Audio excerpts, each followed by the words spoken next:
Hello students, आइए देखते हैं वर्ग 16 के तत्वों के कुछ भौतिक गुणों के बारे में टेबल के माध्यम से।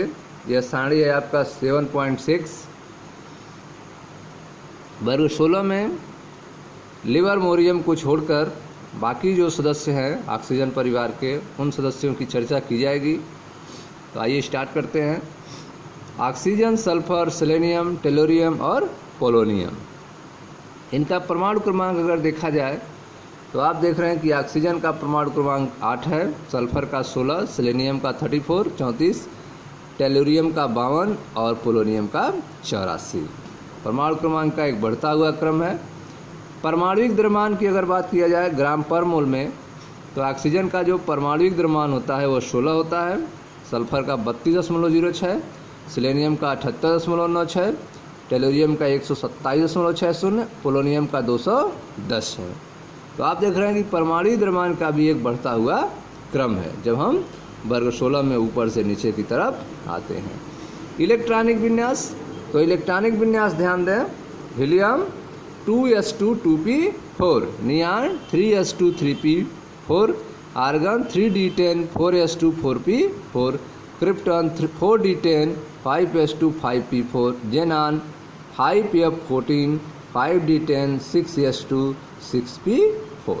ठीक है, तो स्टूडेंट्स आप देख रहे हैं कि पिछली कक्षाएं जो भरी हुई हैं और बाहरी कक्षा का जो इलेक्ट्रॉनिक विन्यास आ रहा है वो NAS2NP4 आ रहा है। NAS2NP4, NAS2NP4, NAS2NP4, NAS2NP4, NAS2NP4 आ रहा है।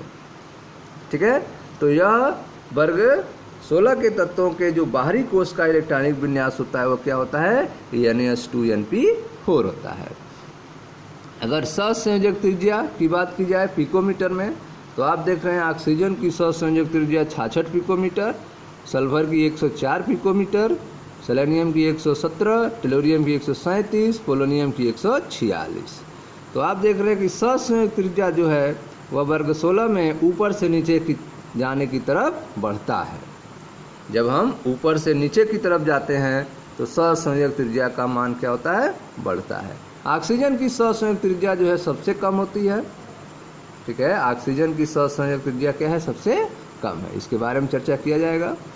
आयनिक त्रिज्या देखें पिकोमीटर में, तो आप देखें आयनिक त्रिज्या भी 140 ऑक्सीजन की है, उसके बाद 184, 198, 221 और 230। तो आयनिक त्रिज्या भी आप देख रहे हैं कि ऊपर से नीचे जाने पर बढ़ता है। इलेक्ट्रॉन लब्ध एंथैल्पी, इलेक्ट्रॉन गेन एंथैल्पी की बात की जाए तो आप देख रहे हैं कि यह जो है -141, -200, -195, -190, -174। ठीक है, तो इलेक्ट्रॉन गेन एंथैल्पी भी वर्ग में ऊपर से नीचे जाने पर घट रहा है। ठीक है, इसका मान काफ़ी कम है क्योंकि यह इलेक्ट्रॉन लेने में ठीक है, इलेक्ट्रॉन लेने में इंटरेस्ट नहीं ले रहा है क्योंकि इसका आकार जो है ऊपर से नीचे बढ़ता जा रहा है, इसलिए एनर्जी का मान कम होता जा रहा है। आयन एंथैल्पी, तो आयन एंथैल्पी आप देखें, प्रथम आयन एंथैल्पी जो है ऑक्सीजन का जो है सबसे अधिक है, उसके बाद आयन एंथैल्पी का मान घटता जा रहा है। ठीक है, विद्युत ऋणात्मकता, ऑक्सीजन की विद्युत ऋणात्मकता सबसे अधिक है, बाकी तत्वों का जो है विद्युत ऋणात्मकता क्या है? ऊपर से नीचे जाने पर घट रहा है। ठीक है, नेक्स्ट गुण देखते हैं घनत्व। घनत्व आप ध्यान से देखें, ऑक्सीजन का घनत्व जो है 1.32 है। ठीक है, बाकी जो सदस्यों का घनत्व जो है बढ़ रहा है 2.06, 4.19, 6.25। तो ऊपर से नीचे जाने पर घनत्व का मान बढ़ता है। गलनांक, गलनांक अगर देखा जाए ऑक्सीजन का गलनांक सबसे कम है, 55 है। बाकी सदस्यों का गलनांक आप देख रहे हैं बढ़ते हुए क्रम में है, 393, 490, 725, 520। तो वर्ग 16 में ऊपर से नीचे जाने पर गलनांक का मान बढ़ता है। ऑक्सीजन का गलनांक सबसे कम होता है, 55। क्वथनांक की बात की जाए तो क्वथनांक जो है ऑक्सीजन का 90 है, बाकी सदस्यों का क्वथनांक जो है बढ़ते हुए क्रम में है, 718, 958, 1260, 1235। तो वर्ग 16 में ऊपर से नीचे जाने पर गलनांक तथा क्वथनांक का मान बढ़ता है। सबसे कम गलनांक और क्वथनांक का मान किसका होता है? ऑक्सीजन का होता है। ऑक्सीकरण अवस्थाएं, तो ऑक्सीकरण अवस्थाएं आप देखें, ऑक्सीजन जो है वो -2 -1 1 2 दिखाता है, ठीक है। इसके अलावा जो अन्य तत्व हैं वह भी उनका भी ऑक्सीकरण अवस्था होता है, लेकिन -1 और +1 ऑक्सीकरण संख्या केवल ऑक्सीजन का होता है, ठीक है। तो अब आइए चर्चा करते हैं। पहला है आपका इलेक्ट्रॉनिक विन्यास। तो वर्ग 16 के तत्वों के बाह्य कोश में 6 इलेक्ट्रॉन होते हैं। वर्ग 16 के तत्वों के बाह्य कोश में कितने इलेक्ट्रॉन होते हैं? 6 इलेक्ट्रॉन होते हैं, तथा उनका सामान्य इलेक्ट्रॉनिक विन्यास जो होता है वह NH2Np4 होता है। वर्ग 16 के तत्वों के बाह्य कोश का इलेक्ट्रॉनिक विन्यास क्या होता है? NH2Np4 होता है। इनके बाह्य कोश में 6 इलेक्ट्रॉन होते हैं। परमाणु तथा आयनिक त्रिज्या वर्ग में ऊपर से नीचे की ओर बढ़ने पर कोशों की संख्या में वृद्धि के कारण आयनीय तथा परमाणु त्रिज्याओं के मानों में वृद्धि होती है, ठीक है। तो जब हम वर्ग 16 में ऊपर से नीचे की तरफ जाते हैं तो कोशों की संख्या बढ़ती है, जिसके कारण आयनिक और परमाणु त्रिज्या के मान बढ़ता है, ठीक है। ऑक्सीजन परमाणु का आकार अपवाद स्वरूप छोटा होता है, ठीक है। तो ऑक्सीजन जो परमाणु है उसका आकार क्या होता है? छोटा होता है, वो अपवाद है। आयनन एंथैल्पी देखते हैं। तो वर्ग में नीचे की ओर बढ़ने पर आयनन एंथैल्पी में कमी होती है, ठीक है। तो जब वर्ग में नीचे की तरफ जाएंगे तो आयनन एंथैल्पी का मान घटता है। इसका कारण आकार में वृद्धि है।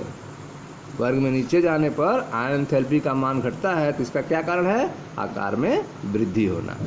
तथा इस वर्ग के तत्वों का आयनन एंथैल्पी का मान वर्ग 15 के संगत आवर्तों तत्वों से निम्न होता है, कम होता है, ठीक है। तो अगर जो है वर्ग 16 के तत्वों की तुलना वर्ग 15 के तत्वों से किया जाए तो वर्ग 16 के तत्वों का आयनन एंथैल्पी का मान वर्ग 15 की तुलना में कम होता है। क्यों कम होता है?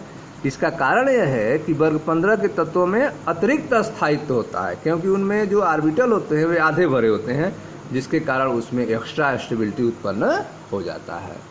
तो इसका कारण यह है कि वर्ग 15 के तत्वों में अतिरिक्त अस्थायित्व प्राप्त अर्धभरित इलेक्ट्रॉनिक विन्यास के पी कक्षक उपस्थित होते हैं, ठीक है। इसीलिए उनके आयनन एंथैल्पी का मान अधिक होता है, और जबकि वर्ग 16 के तत्वों का आयनन एंथैल्पी का मान कम होता है। इलेक्ट्रॉन लब्ध एंथैल्पी ऑक्सीजन परमाणु की सुसंबद्ध प्रकृति के कारण इसकी इलेक्ट्रॉन लब्ध एंथैल्पी सल्फर की अपेक्षा कम ऋणात्मक होती है, ठीक है। तो ऑक्सीजन परमाणु जो है इसकी प्रकृति जो है सुसंबद्ध है, जिसके कारण इसकी इलेक्ट्रॉन लब्ध एंथैल्पी ऑक्सीजन का क्या होता है? सल्फर की अपेक्षा कम ऋणात्मक होता है, जबकि सल्फर से पोलोनियम तक पुनः इसके मान ऋणात्मक होते जाते हैं।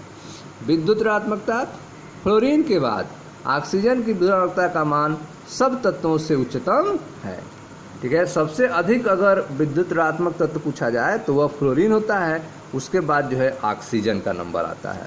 तो फ्लोरीन के बाद ऑक्सीजन की विद्युत ऋणात्मकता का मान सब तत्वों से उच्चतम होता है। वर्ग में परमाणु क्रमांक में वृद्धि के साथ विद्युत ऋणात्मकता में कमी होती जाती है। इससे यह प्रदर्शित होता है कि ऑक्सीजन से पोलोनियम तक धात्विक लक्षणों में वृद्धि होती है, ठीक है। तो ऑक्सीजन से पोलोनियम तक जो है धात्विक लक्षणों में वृद्धि होती है जब हम वर्ग 16 में ऊपर से नीचे की तरफ जाते हैं।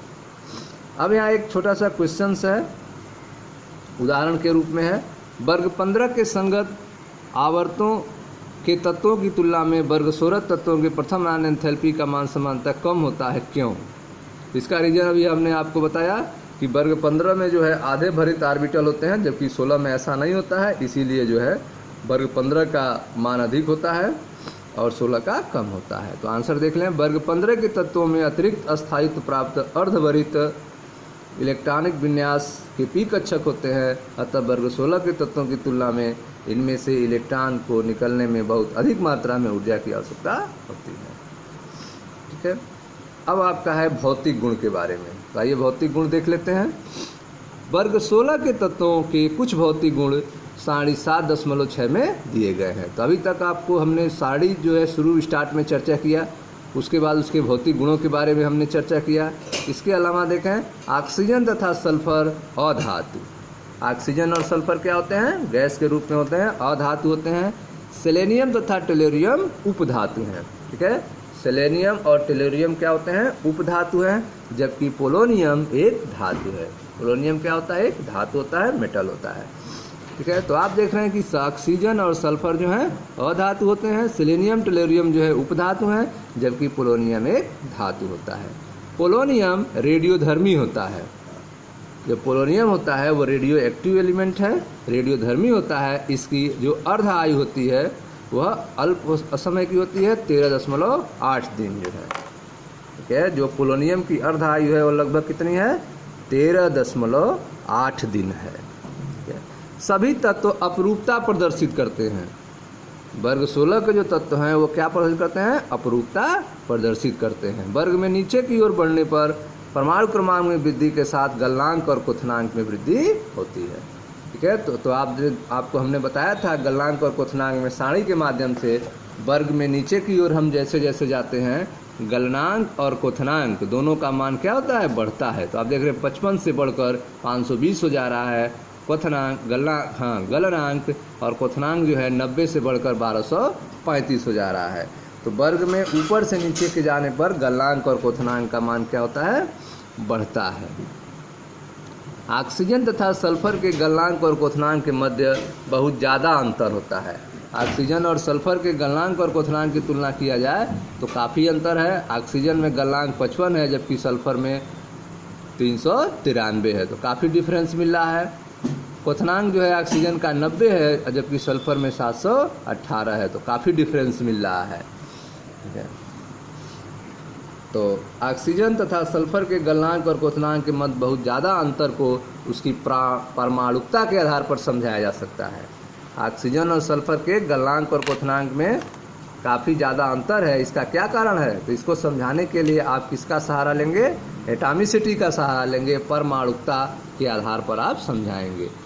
कैसे कहेंगे कि ऑक्सीजन जो होता है वह द्विपरमाणु अणु होता है, O2 के रूप में विद्यमान होता है, जबकि सल्फर जो है वह बहुपरमाणु अणु होता है, वो एसिड के रूप में विद्यमान रहता है। ठीक है, तो ऑक्सीजन और सल्फर के गलनांक और क्वथनांक के मध्य बहुत ज़्यादा अंतर होने का कारण क्या होता है, उसकी परमाणुकता होती है। ऑक्सीजन जो है वह द्विपरमाणु अणु होता है O2 के रूप में, जबकि सल्फर जो है वह बहुपरमाणु अणु होता है एसिड के रूप में। ठीक है स्टूडेंट्स, तो यह था आपका वर्ग 16 के तत्वों का भौतिक गुण के बारे में। ठीक है, अब नेक्स्ट वीडियो में हम वर्ग 16 के तत्वों के रासायनिक गुणों के बारे में चर्चा करेंगे। Okay students, have a nice day. Video को आप लाइक करें, शेयर करें, चैनल को सब्सक्राइब करें। धन्यवाद।